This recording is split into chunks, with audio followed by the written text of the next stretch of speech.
Tas kaut gan nebija daudz jādara, bet tiešām kaut kāds tāds. Bet forši interesanti materiāli.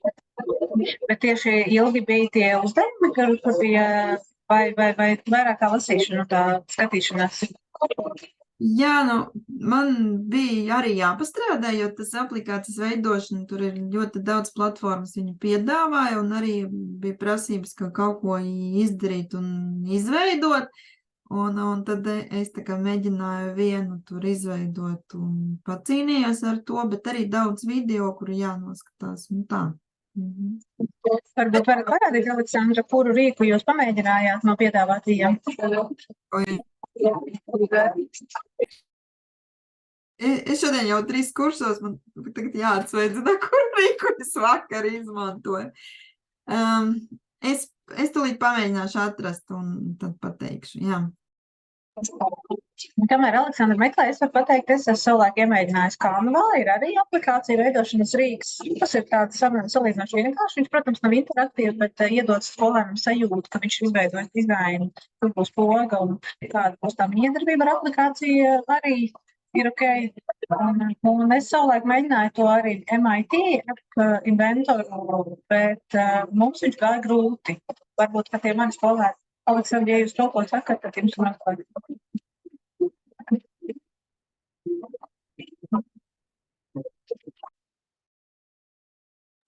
Uldis pacēla rociņu droši, Uldis.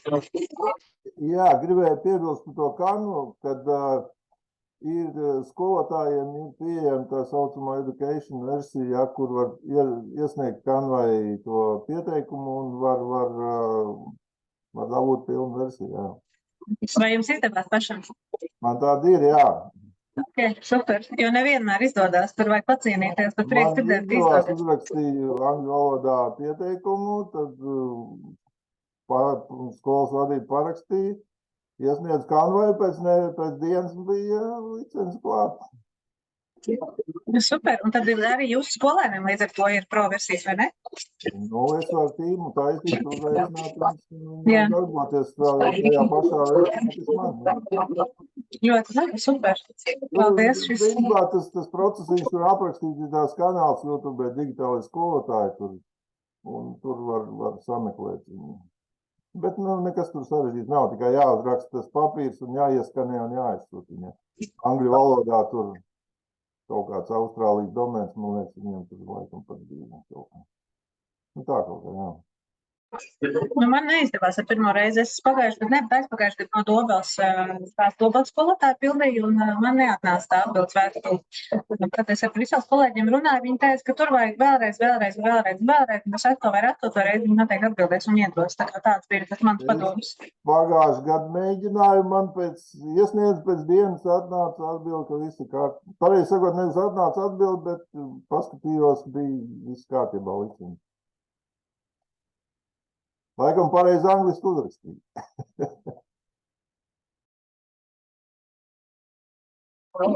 Tā, Aleksandra, izdevās atrast varbūt, vai vēl nē? Es atradu savu, to, ko es iesniedzu, glīti tā saucās. Varbūt varat tieši šeit mums parādīt? Es parādīšu. Es varbūt parādīšu, ko es uztaisīju, bet es nezinu, kā tik ātri nevarēšu atrast, ko es veidoju to aplikāciju. Tā, es nošārošu. Nekur tādu es uztaisīju. Tur ir viegli arī uztaisīt, un kāpēc es to izvēlēšu, jo tur bija jāizmanto Excel. Jo es domāju, ka man 9. ir tagad Excel, es domāju, kā viņus ieinteresēt un tad izmēģināt. Tiešām no Excel failiņām jāievada informāciju, piemēram, manā gadījumā bija pilsētas, attēli un novads, kuru tad pilsēta atradās, un tad ātri var arī izveidot, ka tu klikšķi un skaties, piemēram, pilsētas un administratīvais nodalījums, es tagad uztaisīju, bet tur ir forši, kā ir arī sagatavējis, un tad tieši to Excel failiņu var izmantot, bet tik jāizdomā, kā viņu izmantot. Es tā kā uz ātru tā padomāju, ka tas varētu būt pilsētas, jo arī forši kā attēli arī var atrast, ievietot vienkārši linki uz attēliem, un tad viņi ir. Nu, man patīk, ka šitis sasaistē ar to Excel, jo tiešām tā kā var arī mācības izmantot. Aleksandra, tas prototyps ir interaktīvs, respektīvi var paspiest uz logām arī. Kad tu klikšķini uz tos, piemēram, es klikšķinu Latvijas pilsētas, tad viņi parādās tā, es uzklikšķinu uz citu veidu, tad viņš rādās tā, tad, kad tu klikšķini uz, tad viņš arī rēģē, tāds ir forši. Protams, ka tur ir daudz dažādu templēti, kur var kaut ko mēģināt veidot. Tad uz ātru es Jā, un tas nosaukums ir kāds, varbūt var četaļā ierakstīt? Jā, tad nosaukums ir Glid. Glid.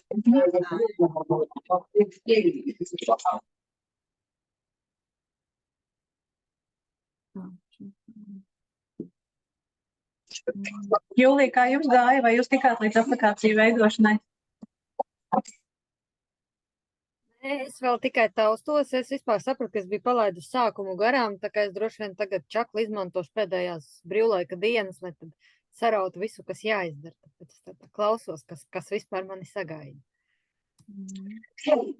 Skaidrs, jā, pilnīgi nav steigas, visam jāiziet cauri līdz 1. novembrim. Kā jau es stāstīju, mums pirmajā tikšanās reizē es pati pagājušajā gadā, tā kā 2 dienas pirms tā noslēguma izgāja visus modeļus un papildīja visu darbiņus.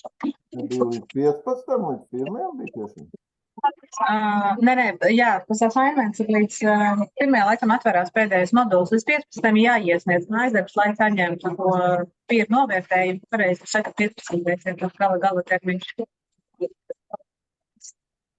Un man arī pašai ar otro modulī vēl nav nekad tādu liels progress, jo mums bija Liepājā 2 liela konferences pagājušajā nedēļā, un tad nesanāca man mierīgi apsēsties, bet līdzīgi, ka Jūlijā arī man jau cerības jau brīvlaiku, brīvajām dienām, un arī pasēdēšu, pataisīšu, mācīšos. Prieks dzirdēt, ka Aleksandra un Egita tika galā cauri ar otro moduli. Par trešo Egita teica, ka arī esat interesants, es gan neesmu ieskatījusies. Aleksandra, jūs jau tā nāc jau trešajā ielūkoties, vai ne?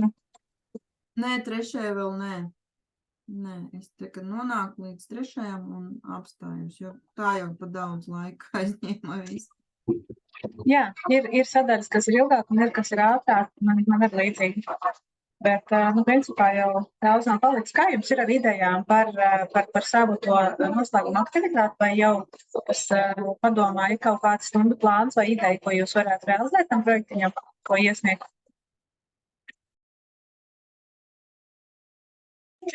Aleksandrai, nav kā Ruldim. Es no kaut kādiem iepriekšējiem kursiem varbūt paņemšu kaut kādu selfie for teachers vai kaut ko tādu.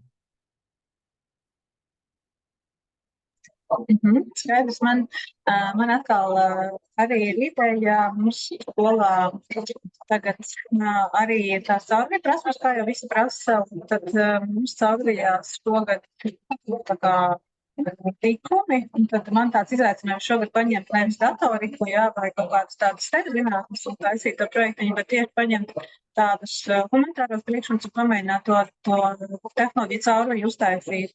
Tā kā tā doma man ir, ka mēs neesam latviešu literatūras skolotāji, kur viņi rakstīs tos stāstījumus, ievijot tos tikumus, tad mēs vizualizēsim pēc stāstu grāmatā, izmantojot iespējams mākslīgo intelektu vai kādus citus vizuālos rīkus. Un tad viņi prezentēs, un to prezentāciju tiem bērniem tad es likšu taisīt interaktīvu atkal tā, lai viņi iesaistā auditoriju atkal vai no to pašu kūklapu vai mentimetu, vai tā kā, lai viņi par tiem tikumiem runā arī ar saviem vienaudžiem. Tā kā tāda man doma ir, pagaidām uz papīra vēl nav, bet šogad man tāds padomā, tas mans projektiņš. Jā, Ulda, droši. Jā, starp citu, kas attiecās to mākslīgo intelektu un to caurvīju prasmēm, tad vakar es uztaisīju pasākumu ar skolotājiem. Piedalījās arī tie literatūras skolotāji. Un interesanti, ka mēs izmantojam to ChatGPT un iekopējam kaut kādu ģenerētu tekstu, un pēc tam viņam paprasam, iekopēja to pašu tekstu jaunā tajā sesijā un paprasa, vai tas ir ģenerēts teksts. Viņš atbild, ka jā, tiešām. Tas ir ģenerēts. īstenībā arī var pārbaudīt viņu, vai tas teksts ir ģenerēts vai nē. Viņš arī pats konstatē, Bet nevienmēr. Nu, Nevienmēr. nav jau Jā. nekur tā mākslīga intelektam 100% garantija, bet, nu, jā. Jā, tas taisnība. Mēs arī esam mēģinājuši ģenerēt to stāstus no pasakas, un es esmu no kolēģiem dzirdējis, ka viņš mēdz, ja viņam kaut ko tādu nopietnāk paprasa, viņš mēdz izdomāt kaut kādas references neeksistējošiem zinātniekiem un zinātniskiem rakstiem, tā kā tur ir īpaši Sameloties pārba. viņam ļoti patīk, jā, tas gan. Un atvainoties arī. Arī, jā. Tas viņam ir iemācīts. Nu, skaidrs. Labi, man no savas puses laikam šoreiz nav daudz ko dalīties pieredzē, jo es esmu otro modeli nesaskājis. Bet, nu, tad es saprotu, tad es noteikti ielūkošos Aleksandras ieteiktajā rīkā. Varu parādīt, sadarbu savu aplikācijā. Nu, tā ātri. Jā, super. Redzēt. Super. Tā. Nu, re, kur viņi šitādi izskatās, kā, vai redzēt, es ceru, ka redzēt, ka te var mainīt, nu, es tagad mainu, un tad varu kaut ko atrast, un šitādi tik. Un man patīk, man tagad patīk dēļ tā, ka te var izveidot Excel failiņu, nu, re, kur, piemēram, šitās man tā izskatās, un tagad Excel fails jau gatavs, un tad viņu var izmantot. Nu, šitā man liekas, ka ir forši tāds. Nu, es tagad gribēju pamēģināt, kā viņš kaut ko reķinā, nu, vai izrēķināt, un tad rāda, nu, piemēram, tur kaut ko saskaitīt un ar podziņām, lai tā. Ja tas darbosies, tas ir forši, jo tiešām, lai bērniem parādīt. Un galvenais, kā vēl ir labi, kā tādu savu aplikāciju var arī ielikt telefonu un paskatīties telefonā viņu, kā viņi strādā. Šis arī tāds forši. Nu, vienīgais, ka es sapratu, ka es savu telefonu varu redzēt, bet jāizmēģina kādu citu telefonu, nu, kā vai es varu dalīties tālāk. Es sapratu, ka es telefonu nonāku līdz tai aplikāciju, man atkal jānorāda savu e-pastu, un tad es viņu varu atvērt un pastrādāt telefonā šo. Nu, it kā man liekas kā forši, tāpēc tā.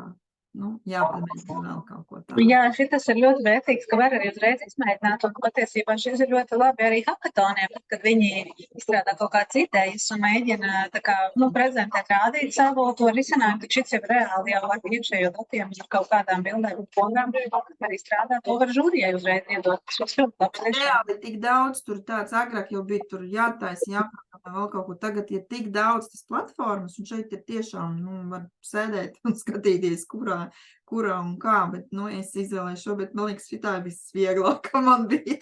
Tāpēc es arī tā paņēmu. Bet forši, ļoti daudz visādas idejas. Jā, un forši ar to Excel sasaistīts, kad var arī ievīt tajā datorikas programmā, kur ir 8-9 ir Excels, jā. Tas arī ir ļoti noderīgi. Nu tā, kā jau es teicu, neko daudz šodien no savas puses nevar izstāstīt. Tad, kad es uztaisīšu savu aplikāciju, pēc tam pēcpusdienā arī ielikšu tajā muzejā, ar kuru aplikāciju iztaisīju. Ja jums, Aleksandra, nav grūti, tad jūs arī varat mums tur pie tā eventa piešērot, parādīt kaut kāds links tam projektiņam, lai pārējiem dalībniekiem ir priekšstats, kas tur jādara, tad vieglāk zinot to, ka citi darīs pēc tam vēlāk. Raksta un zvana un saka, tā kā prieks, ka mums ir tādi čaklie, kuriem izdodas visu laicīgi izdarīt. Un pamazām jau tad vajadzētu šādi domāt, varbūt vismaz tādu 3 punktiņus sev salikt, kas būs tas jūsu projektiņš, jo nākamā reizē mums vajadzētu droši vien katram 3 minūtītēs noprezentēt, kas varētu būt tā gala aktivitāte, kur jūs dosiet, iesūtīsiet. Jo mēs jau tuvojamies tai fāzē, ka vajadzēs viņu izstrādāt un iesniegt. Būtu labi, ja mēs viens otram parādītu, sastrukturētu, kas tas būs, kas tā, teiksim, vai stunda, vai 3 stundu projektiņš, vai vesels pusgads, kā un kur. Un tad kādiem rīkiem kaut kā veidosies par aktivitāte. Protams, ne cīki smalki vēl, bet tikai tādu, varbūt, prāta vētras tikšanās varam uztaisīt, kur viens otram varam pateikt, varbūt ieteikt kādu rīku vai tā kā kopā galvas salikt un paskatīties, kā mums tā aktivitāte varētu veidot. Jautājums, tas 4. modulis, tas jau arī ir tā, ko mēs izstrādājam, vai tur vēl kaut kas būs? Tur būs minimāli. Tur būs noslēgums un tā aktivitāte galvenā. 4. modulī galvenais ir tas peer-to-peer assessments, kur viņš jāizstrādā, jāiesniedz, un pēc tam izmantojot to viņu rubriku, ir jānovērtē pārējie, kas ietrūks pat ap tajā stūlīt lapā. Tad paziņojums, ka jums jānovērtē šie te darbi, un tad izmantojot to struktūru, kas viņiem ir jāizmanto tie kriteriji un jāatcerās. Vai bija saprotams, vai ir izmantoti visi tie, vai tur diezgan skaidrs saprotams. Nu, kādu veidu trešo moduli. Tas ir daudz, ļoti daudz laika aizņēma. Labi, kaut kā tiksim galā. Labi, paldies. Tad visiem, kas pieslēdzās, ierakstiņu, kā vienmēr ielikšu uz pats Facebook, kuras ies profilu var ieiet apskaties. Un, ja kas, tad droši rakstiet, zvaniet vai komentējiet tur pat Facebookā, lai pārējos iedrošinātu un lai mēs pabeigtu to, kurš visi kopā. Labi, paldies, uz redzēšanos. Uz redzēšanos. Tā kā.